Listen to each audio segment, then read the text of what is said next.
வணக்கம் மக்களே.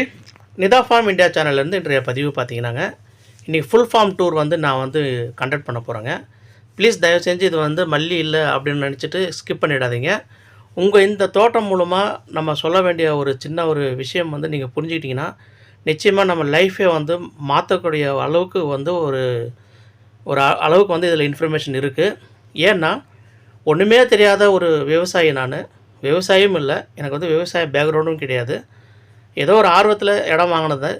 அதை வாங்கினதுக்கப்புறமா ஒன் பை ஒன்னாக நான் கற்றுக்கிட்டு நம்ம பண்ணும்போது இதை இப்படி ஒரு தோட்டம் உருவாகியிருக்கோம் அப்படின்றது நம்ம மட்டும் வச்சிக்காமல் அந்த ரகசியத்தை எல்லார்கிட்டையும் ஷேர் பண்ணணுங்கிறது என்னோடய ஒரு பேராவல். அதனுடைய தொகுப்பு தான் இந்த வீடியோ. ஸ்கிப் பண்ணாமல் பாருங்கள். இந்த தேக்கு மரம் 4 வருஷம் ஆன தேக்கு மரம். இது போன்று என்கிட்ட நம்ம தோட்டத்தில் பார்த்திங்கன்னா ஒரு 5000லேருந்து ஒரு 7000 டீக்வுட் இந்த மாதிரி மரங்கள் இருக்குது. இப்போது இந்த மரம்லாம் பார்த்திங்கன்னா 2 அடி இல்லை 2 அடி சுற்றளவு இருக்குது. இதனால் என்ன நமக்கு ஒரு பெரிய லாபம் அப்படின்னு நீங்கள் கேட்கலாம். இன்றைக்கி 2025 ஒரு டன் தேக்கு மரத்தோட மதிப்பு பார்த்திங்கன்னா 20,000 ரூபா. நமக்கு ஒரு மரம் சாதாரணமாக ஒரு டன் அளவில் விளைஞ்சா கூட நமக்கு லாபம் என்ன இருக்குது? ஒரு மரம் 20,000 ரூபா. 5000 மரம் நம்ம கணக்கு வச்சுக்கிட்டால் கூட 10 கோடி ரூபாய் நமக்கு லாபம் இருக்குது. இது கேட்குறவங்களுக்கும் பார்க்குறவங்களுக்கும் இது நடக்காத காரியம் தான் நினைக்கும். ஏன்னா 4 வருஷத்துலலாம் மரம் வளர்க்க முடியுமான்னா நிச்சயமாக எனக்கும் அந்த சந்தேகம் இருந்தது. எனக்கும் அந்த மாதிரி நிறைய முரண்பாடு எனக்கும் இருந்தது. சொல்லும் போதெல்லாம் நானும் இந்த மாதிரி தான் உதாசீனப்படுத்தினேன். ஆனால் நம்ம அந்த தோட்டத்தை வச்சு முறையாக அதை பராமரிப்பு பண்ணும்போது அதுக்கு தேவையான அடி உரம் கொடுத்து, ஆட்டு எருவு மாட்டு எருவுலாம் கொடுத்து, டிஏபி கொடுத்து, ஃபேக்டாம்பாஸு பொட்டாஷ் இதெல்லாம் நம்ம இந்த செடிங்களுக்கு மரங்களுக்கு கொடுக்கும்போது அப்போ இந்த மரம் பார்த்திங்கன்னா இதோட வளர்ச்சி இப்போது இந்த 2-2.5 அடி சுற்றளவு பார்த்திங்கன்னா நீங்கள் தேக்கு மரம் வளர்த்த நண்பர்கள் யாராவது இருந்தால் கூட இல்லை நீங்கள் கேட்டு தெரிஞ்சுக்கிங்க. 10 வருஷம் ஆகும்னு சொல்லுவாங்க. 4 அடி சுற்றளவுக்கு 20 வருஷம் ஆகுன்னுவாங்க. ஆனால் 4 வருஷத்தில் நம்ம 2-2.5 அடி சுற்றளவு வளர்த்துருக்கோம் அப்படின்னா 10 வருஷத்தில் நம்ம அறுவடையே பண்ணிடலாம். அறுவடை பண்ணும்போது 5 அடி சுற்றளவு இருந்தால் நிச்சயமாக ஒரு மரம் 25,000 ரூபா நமக்கு விற்பனை ஆகிறதுக்கான வாய்ப்புகள் நிறையாவே இருக்குது.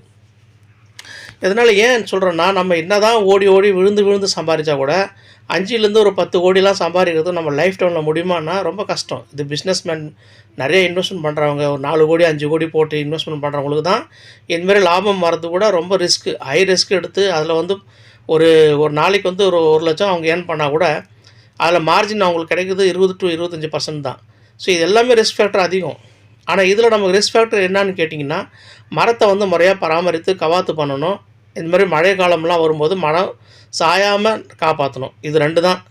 இதுக்கு தவிர்த்து நீங்கள் ஒரு மாதம் கழித்து 2 மாதம் ஒரு தடவை 3 மாதம் ஒரு தடவை நான் பண்ணுற பராமரிப்பு நான் உங்கள்கிட்ட சொல்கிறேன் பாருங்கள். நான் இது ஒரு ஆட்டு எருவு இல்லை மாட்டு எருவு கொண்டு போடுவேங்க.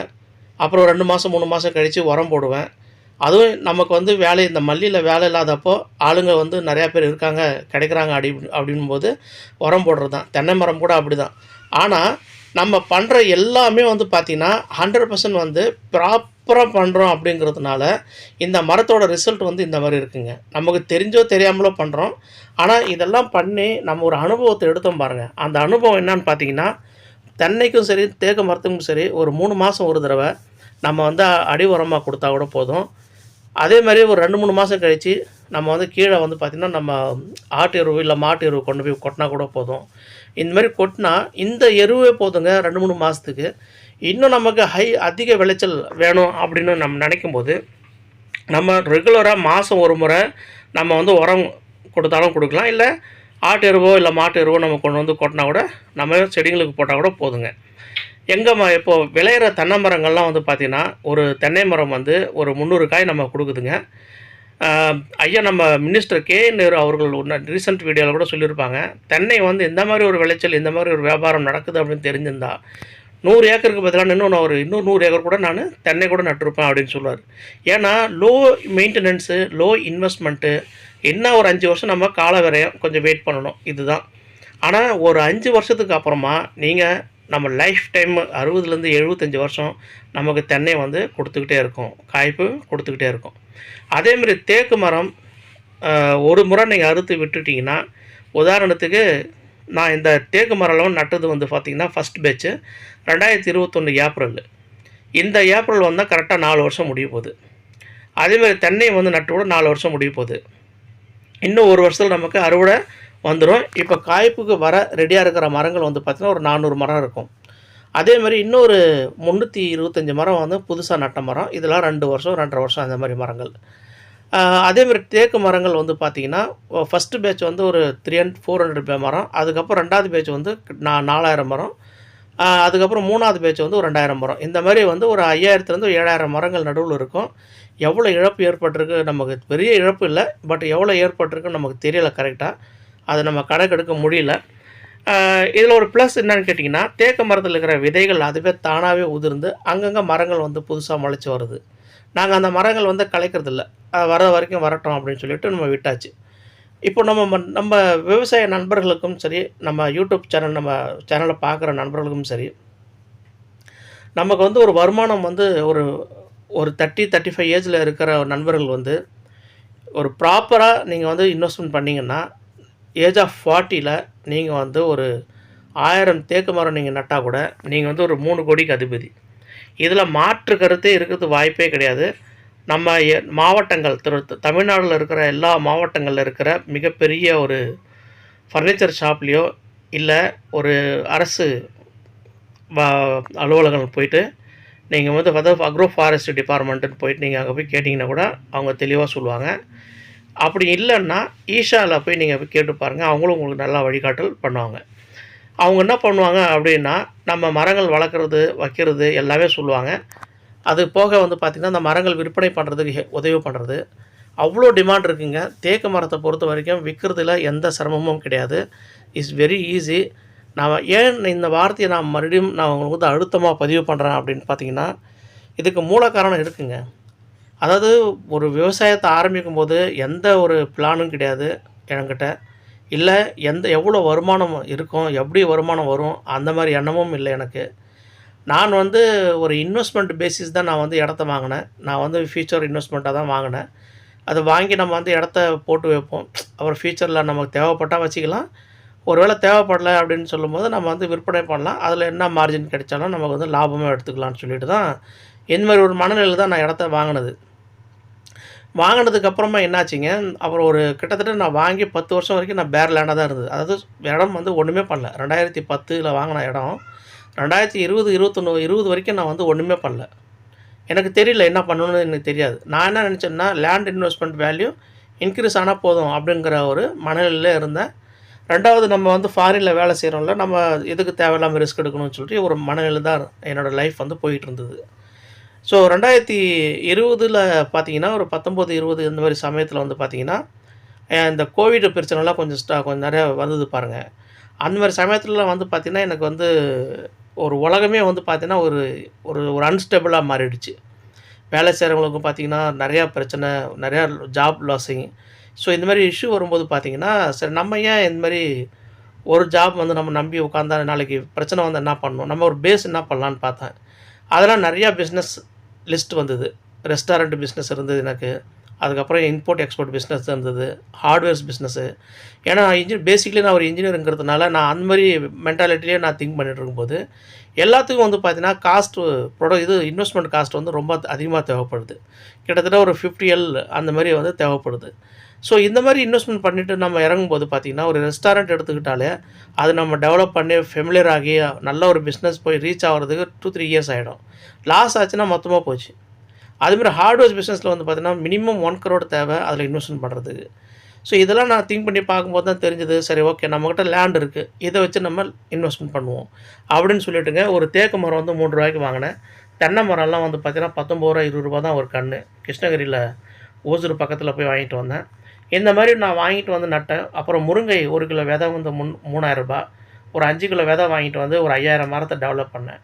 அதுக்கு இப்படி டெவலப் பண்ணி தான் என்ன ஆயிடுச்சுன்னா, தென்னை வந்து விளையிறதுக்கு ஒரு 5 வருஷம் ஆகும், தேக்கு விளையிறதுக்கு ஒரு 10 வருஷம் ஆகும். முருங்கை வந்து விளைச்சல் வருது, பட் ஆனால் நமக்கு வந்து பார்த்திங்கன்னா ஒரு கை செலவுக்கு சரியாக இருக்குது. ஒரு 10,000 20,000 மாதம் வந்துட்டு இருக்குது. இது மாதிரி இருக்கும்போது நம்ம வேறு ஏதாவது பண்ணணும் அப்படிங்கிற ஒரு மைண்ட் செட் வரும்போது தான் நான் மல்லியில் ஒரு 3 ஏக்கர் மல்லியில் போடும்போது நிச்சயமாக அதில் வந்து நமக்கு வந்து மிகப்பெரிய லாபம் இருக்குது. இருக்கிற எல்லா பயிரை விட மல்லி வந்து சால சிறந்த பயிர். ஏன்னா, அதனோட ரேட்டு வந்து தான் நமக்கு மெயினு.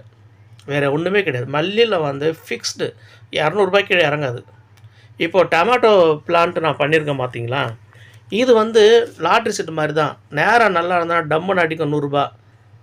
அது நேரம் நமக்கு சரியில்லை, நமக்கு வந்து பார்த்தீங்கன்னா விலை ரொம்ப குறைவா போகுதுன்னா ரூ. 5 கூட கீழே போகும். ஆனால் மல்லி அப்படி கிடையாது. மல்லி எப்போவுமே ரூ. 200 கீழே குறையவே குறையாது. அதனால தான் நம்ம எப்போவுமே வந்து பார்த்திங்கன்னா மரங்கள் செடிகள் எல்லாம் வச்சுட்டு நம்ம வந்து ஒரு வைடு லெவலில் நம்ம ஒரு தோட்டம் பண்ணும்போது நமக்கு ஒரு பயிர் இன்னொரு பயிர் வந்து சார்ந்து நம்ம வந்து எப்பவுமே இருக்கணுங்கிற அவசியம் இல்லாமல் படும். ஒன்று தாழ்ந்தாலும் ஒன்று உயர்த்தும். இதுதான் நம்மளோட மெயின் ஃபண்டமெண்டல் கான்செப்ட். இப்போ கொஞ்சமாக நிலம் வச்சுருக்கீங்க, ஒரு 30 சென்ட் 1 ஏக்கர் வச்சுருக்கீங்க அப்படின்னா, என்னுடைய என்னுடைய ஒரு பர்சனல் அனுபவத்தில் நான் சொல்கிறது என்னன்னு கேட்டிங்கன்னா, ஒரு இன்வெஸ்ட்மெண்ட்டு இப்போ மல்லியில் பண்ணணுன்னா பண்ணிவிட்டு அது வந்து நம்ம வந்து ஒரு 1 இயர் 1 1/2 இயர் வந்து நம்ம வெயிட் பண்ணணும் ஹை ப்ரொடக்ஷன் வர்றதுக்கு. மினிமம் ஒரு 9 மந்த்தாவது நம்ம வெயிட் பண்ணி ஆகணும். அந்த ப்ரொடக்ஷன் காஸ்ட்டு நல்ல ப்ரொடக்ஷன் வந்து நம்ம வந்து ஒரு லாபம் பார்க்குறதுக்கு. ஸோ இன் மீன் டைமில் நம்ம என்ன பண்ணலாம் அப்படின்னு நான் சொன்னேன்னா, மல்லி செடி வந்து நட்டுடுங்க. ஒரு 30 சென்ட்டில் 1 ஏக்கர் கூட நட்டுடுங்க. அதுக்கு நடுவில் வந்து பார்த்திங்கன்னா ஊடு பயிர் வந்து இந்தமாரி டொமேட்டோ பிளான்ட் கூட நடுங்க. நட்டுட்டு நீங்கள் வந்து இந்த ஸ்ட்ரிங் வச்சு கட்டுறது அல்லது கொம்பு வச்சு இழுக்கிறது இதெல்லாம் பண்ணிங்கன்னா அதிகபட்ச செலவு நமக்கு ஆகும். எல்லா தக்காளி செடி பக்கத்தில் ஒரு கொம்பு நட்டுட்டு அந்த கொம்புலேயே வந்து தக்காளி செடி கட்டி கட்டி மேலே கொண்டு போயிடுங்க. முடிஞ்ச அளவுக்கு சீப்பாகவும் முடியும், நமக்கு நல்ல ஒரு லாபமும் கிடைக்கும். இப்போ இது வந்து பார்த்திங்கன்னாங்க கரும்பு அறுவடை பண்ணுற மிஷின் இது. இது வந்து நான் வந்து கரும்பு போடலைங்க. எனக்கு வந்து கரும்பு போடணுன்னு ரொம்ப ஆசை. பட் இருந்தாலும் ஒரு ஏக்கருக்கு 40,000 50,000 தான் ஒரு வருடத்திற்கே கிடைக்குது. ஸோ அந்த மாதிரி ஒரு வருமானம் வச்சுக்கிட்டு நம்ம லைஃப்பில் எப்படிங்க நம்ம இருக்க முடியும்? ஸோ அதனால் எனக்கு அதில் உடன்பாடு இல்லை. கஷ்டப்படுறோம், உழைக்கிறோம். அந்த உழைப்புக்கு வந்து பார்த்திங்கன்னா ஒரு வருடத்திற்கு 40,000 தான் வரும் அப்படின்னும்போது அந்த உழைப்பை வீணு, அந்த கஷ்டமும் வந்து நம்ம பார்த்திங்கன்னா அது மீள முடியாத கஷ்டம். அதனால் நான் வந்து கரும்பு போடல. பட் இருந்தாலும் நம்ம நெய்பர்ஸ் வந்து கரும்பு போட்டு அறுவடை பண்ணியிருக்காங்க. இது வந்து ஒரு நல்ல ஒரு சிஸ்டம் தாங்க. ஏன்னு கேட்டிங்கன்னா, இந்த கரும்பு வெட்டுறது கூட இப்போ ஆள் கூலி வந்து பார்த்திங்கன்னா அதிகமாகிடுச்சு. 2வது ஆளும் கிடைக்கிறதில்ல. அதனால் இந்த மாதிரி வந்து நம்ம வந்து மிஷின் வச்சு அறுவடை பண்ணும்போது டக்கு டக்குன்னு வந்து ஒரு ஒரு ஒரு ஏக்கருக்கு 1 ஹவர் போதுங்க. அவ்வளோ ஃபாஸ்ட்டாக கட் பண்ணுது மிஷின் இது.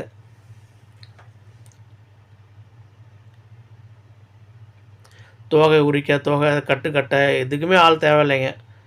அப்படியே நம்ம வந்து டிராக்டர் கூட்டு அந்த பேஸ்கெட்டில் வந்து பார்த்திங்கன்னாங்க கரும்பு விழுந்துடும். அப்படியே அந்த பேஸ்கெட்டோட நம்ம மில்லுக்கு போயிடுங்க. ஸோ இது வந்து நமக்கு வந்து பார்த்திங்கன்னா ஒரு நிச்சயமாக ஒரு ரொம்ப ஈஸி. அது இல்லாமல் அந்த சோகை எல்லாம் இருக்குது பார்த்தீங்களா, அதெல்லாம் அது வந்து ஒரு நல்ல ஒரு தழைச்சத்து நமக்கு மண்ணுக்கு. அது அப்படியே அந்த மண்ணிலே நம்ம விட்டுட்டோம்னா அது வந்து ஒரு நல்ல ஒரு அடி உரமாக நம்ம மாறிடும். அதேமாதிரி தேக்கு மரத்தில் கூட வந்து பார்த்திங்கன்னா ஒரு ஒரு மரத்துக்கு ஒரு 5 கிலோ அளவில் பார்த்திங்கன்னா ஒரு ஒரு 25 டன் 30 டன் வந்து நமக்கு ஒரு வருடத்திற்கு இலை வந்து இதுவாக நமக்கு கிடைக்குதுங்க. அது வந்து பார்த்திங்கன்னா நம்ம தோட்டத்துக்கு மிகப்பெரிய ஒரு பெனிஃபிட்டுங்க.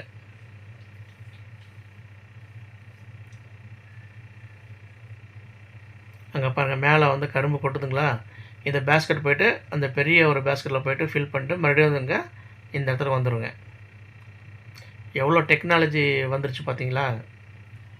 நமக்கு வந்து பார்த்திங்கன்னா இந்த எவ்வளோக்கு எவ்வளோ ஆள் பற்றாக்குறை இருக்கோ அதற்கு மாற்று வந்து பார்த்திங்கன்னா இவங்க வந்து டெக்னாலஜியில் இந்த மாதிரி பண்ணுறாங்க. பட் ஓகே, முருங்கை எல்லாம் இப்போது என்ன பண்ணியிருக்குன்னா பூ பிஞ்சு விட்டுருக்குங்க. இனிமேல் இது வந்து பார்த்திங்கன்னா ஒரு 7-8 மாதத்துக்கு வந்து ஃபுல் அறுவடை இருக்கும். லாஸ்ட் இயர் வந்து நல்ல அறுவடைங்க. உண்மையிலே மனம் நிறைவான ஒரு அறுவடை முருங்கையில். ரேட்டும் நல்லா போச்சு. கிலோ ரூ. 60 ரூ. 70 80 வரைக்கும் போச்சுங்க.